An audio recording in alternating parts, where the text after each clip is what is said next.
So I'm gonna post a little video here. It's gonna be sort of a multitude of things. So with this snowmobile, I got it started that one day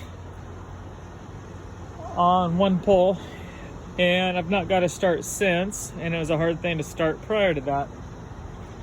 So what I'm gonna do, because it's kind of useless, I'd hate to snowmobile out somewhere and can't get it started. So I'm gonna pull the gas tank. To do that, I'm trying not to undo this strap on the seat, so I'm just trying to pull the seat back a little bit, undid the back 2 bolts. We're gonna try to snake the gas tank out of there, because like I showed you before, I think it's just gonna be full of crap. So the game plan: get the gas tank out, clean it. My fuel pump is riveted on, so I gotta drill those out. Once I get the tank out, we're gonna rebuild the fuel pump. We're gonna take the carb off, clean it, and most likely rebuild it. Basically go through all of the fuel system. That's where we're gonna start. And I'm gonna try to probably leave it at that, but I don't know, we might bust into that motor. And if you follow my other videos on this fuel pump, it's kind of loud over there, so I'll explain it here. I started it up today, and the fuel pressure on that electric pump is about 3.5. I'll show you.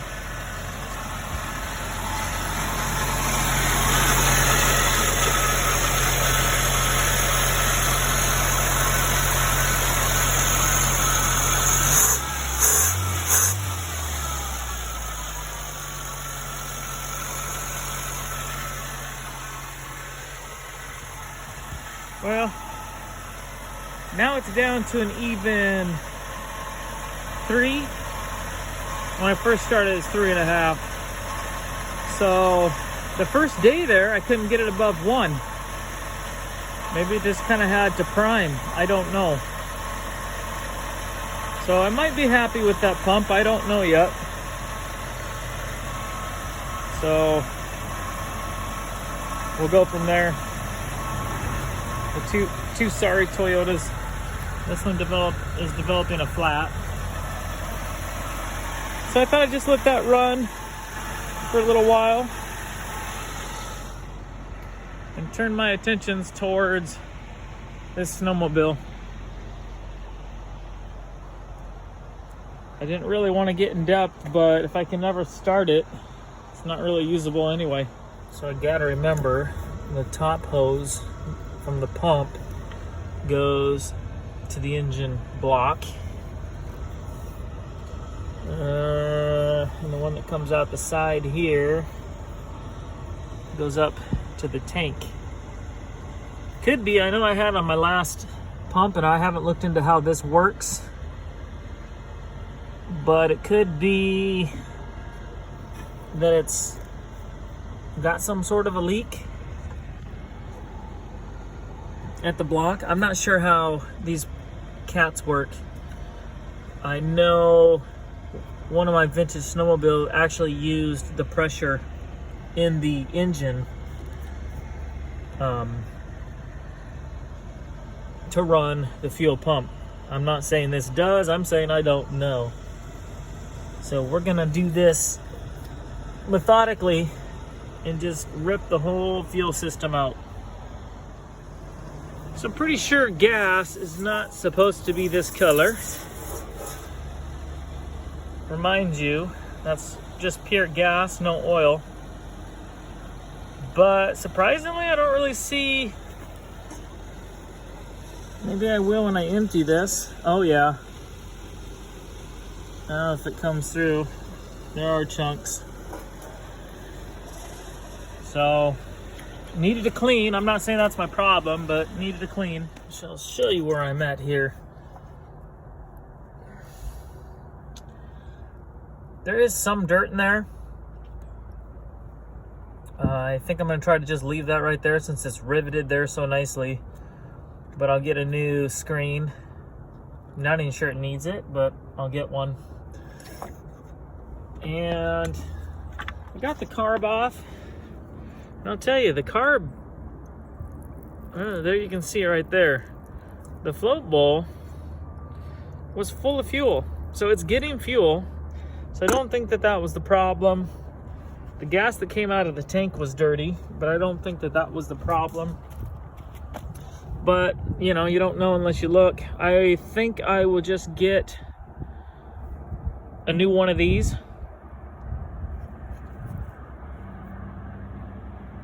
Probably the thing to do. The gasket up there is bad. That's not that big of a deal. So I think I'll get a new one of these. Carb rebuild kit. I don't know. I'll take it apart. I might just spray it and clean it with some carb cleaner and put it back together. Put it at factory settings. We'll definitely get fuel pump, diaphragm, and kind of go from there. I wished I could film the little screen on the inside of the tank because it's just nasty. So I don't know even how, if you take this off to get to it. I don't even know. We'll look into it. So I really don't think this will fix my problem, but at least I know that the fuel system is clean and good to go. So I undid that, pulled this tube out. You can see it's supposed to have a screen. The screen's been long and gone. So I don't know what I will do yet. Get another one of these with a screen filter. We'll see. It's not really my problem at this point. Doesn't seem to be a very heavy weight. I remember them being heavier, I thought.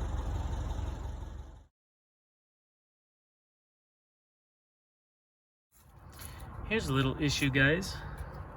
So this is the line that goes to the block. And I'm just looking at it further, and I haven't pulled on this hose at all. So if this is the vacuum, which it should be, I probably was not getting any vacuum to run that pump. So, dang, that really could have been it. Alright guys, sunny day here. Thought I'd work on this sled outside. So, got the gas tank cleaned out. I kind of downgraded what I was going to do. I decided to use the same gas cap. I just sanded all the rust off. I did put a new gasket because the old one is hard and brittle. Of course, these aren't things that will keep it from running, but I figured I'd do it anyway. I got a new weight, gas tank weight, merely because the screen on this one has been gone. And there again, not really needed because I am running a fuel filter. And I got rid of this old hose. This thing is stiff as can be. So got some new hose. I've already got it all made up. So just have to stick this in the tank. Dang, it's sunny. I'm gonna try to see actually where that sits in the tank, whether or not I need to shorten it. I think it needs to be that long though. So I'm gonna get that in over here on the sled. So you can't really, from what I'm finding, rebuild these fuel pumps. They're cheap enough, you should just probably order one. I did take it apart and clean it, but as far as the diaphragms in there, you can't really, I have not been able to find them just to purchase. And I think you can get one of these for like 10-15 bucks, but we're gonna try that. Got it all back together, gonna get the tank in, and then we'll be down to just rebuilding the carb. So that's kind of the game plan. So I opened up this carb, and you can see, I'm gonna try to point it out, maybe. That stuff right down in there. There's just all sorts of filthiness in this carb. both in the bowl. All of that is kind of flaky white junk. And then this little needle seat, that little pin on the back is stuck, and that's pretty dirty itself. And the problem I was having when I took this carburetor off, this bowl should have been full of fuel and it was completely empty. So, I mean, I did get the sled running, but something's not working right. And I've only got the thing running one time. So we're gonna just give this a complete clean. I did not buy a new carb kit. I'm gonna just try to clean this up real well and use it. All right, guys, I think I've decided to get a new needle and seat. I don't know if that shows up. That's kind of elongated, and it's pretty rough inside of there. And then this part here,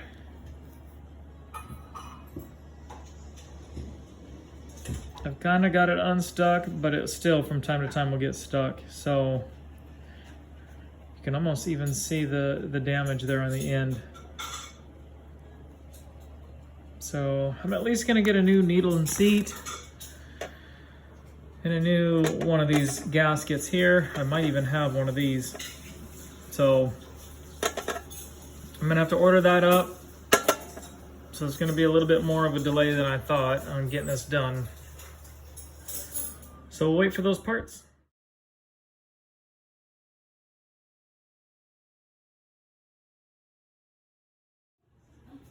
All right, guys, I wanted to show you the specs here. This is for the Mikuni carb. It shows you for the Jag and the Panther. And it called out a main jet of 300. Mine was not 300, so I swapped it to a 300. And the pilot air screw tells you the initial setting. So there's that for your reference. And then I was going to show you on the float height, and you go from the gasket surface to the top of those float fingers, and your float height should be 22 to 24. When I measured mine, I was at like 18, so I went to 23 to the top of this surface here. So I did change mine a little bit. Got my gasket in there, and I did put a new needle and seat. I think I already showed it, but if you can look into that, it's kind of gotten oblonged, kind of worn. So just decided to change it. Also for reference, here is the plunger. Shows you the Jag is supposed to be in that 3rd notch, Panther on the 4th. So we got it on the 3rd. So guys, I can only go by what the manual says, but you can see the old one there on the left, and that little pin was on the 2nd slot, where the manual said to put it on the 3rd. So I'm going to go ahead and put the new one on the right side there, and which is correct with the manual, meaning the 3rd slot, and we're going to put that new one in. See if that makes a difference. I really think a lot of the problem, I got to thinking about it, because I think a lot of it was I was sucking up air, because the hoses, there's that bottom hose that goes to the engine itself, and that's where you get your, I guess basically your pressure to run the fuel system. And it didn't even have a hose clamp, and I saw a lot of air bubbles in the system, kind of like it was sucking a lot of air. In fact, I was missing several hose clamps on the fuel system. So I'm hoping that that was a main problem, that it was just sucking a lot of air. Regardless, we got hose clamps on all that. Gonna rebuild the carb, and kind of go from there. We were also missing a gasket that was up in here. Don't think it's a big deal, but got it, so we'll put it on. That carburetor, when I rebuilt it, it seemed pretty clean. like somebody had cleaned it recently, but the parts seem really, really worn. So I'll go see if that makes any sort of difference. All right, guys, for this choke lever, I'm gonna try to explain it. You loosen this shiny nut right there, and you swivel this part until the manual says you get, with this choke lever down, all the way down, you get 1/16 of an inch of free play right in here. Once you get that free play, you tighten this nut down against this brass part here. So that, they say, is how you adjust the choke. All right, to set this throttle, you back this screw out until the screw or the spring is completely extended, or you can just take the whole screw out, doesn't matter. So I did that. Then I made sure that this plunger was down deep enough. Then you tighten the screw, of which I did just hand tight until right there I can feel it hit the plunger. Then you are supposed to squeeze your trigger, and then with the trigger held down, you are supposed to, according to this, tighten or turn that throttle adjuster 1.5 turns, and I'll do that off camera because I can't hold it. So I'll squeeze this, and then I'll turn this 1.5 turns in. So the very last thing is you adjust this screw until you get the free play. So if I look in there at that wire, I'm not really getting maybe a little bit of free play. I'm gonna try it. If I have an issue, I'll tighten that up. But ideally, you don't want any free play here. I think that's just more my trigger moving around.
Boy, some adjusting, I guess. So real quick, guys, I get it started, but it won't stay running for very long. So I'm wondering if it's a fuel thing. It could be a carb adjustment. One thing I'm gonna do, because I ordered it by accident. I wasn't gonna order a fuel pump tucked back in there, but I ordered one by accident. So I'm just gonna go ahead and swap that fuel pump and see if that helps at all. And if any of you guys know, I get a ton of air still in my lines, and it seems to me that it shouldn't be there, but somehow, somewhere, I'm sucking air from somewhere. So maybe that is the fuel pump. Do not know. If you got any ideas. So it definitely starts, definitely runs, but it's not bulletproof. After 3 starts, I tried to start it again, and it wouldn't start. It'll start on starter fluid, but it won't continue running. So I think it is a fuel thing. And I was gonna play around with some adjustments on the carb, but since I have that fuel pump, we'll do that first. Then we'll get back to some adjustments. But that's it, we're getting it. All right guys, I'm gonna wrap this video up. So I can start it and restart it, but it won't stay running. When I take the hose off the top of the carb, you know, where the fuel goes in, I'm really not getting fuel delivery. I've got a brand new fuel pump. All my hoses are good. So I'm wondering if it might be the pressure, because it's run off the pressure from the motor. So I'm gonna have to look into that. I know I had that problem on another sled. That hose that goes into, well, basically the back, you know, the bottom of the engine block, I guess you'd call it. Maybe it's clogged. Maybe there's a problem in the block itself, but I think that's my culprit. So, anyone have any ideas, just let me know. Put it in the comment if you've run into this issue where it starts, runs, and dies within a few seconds.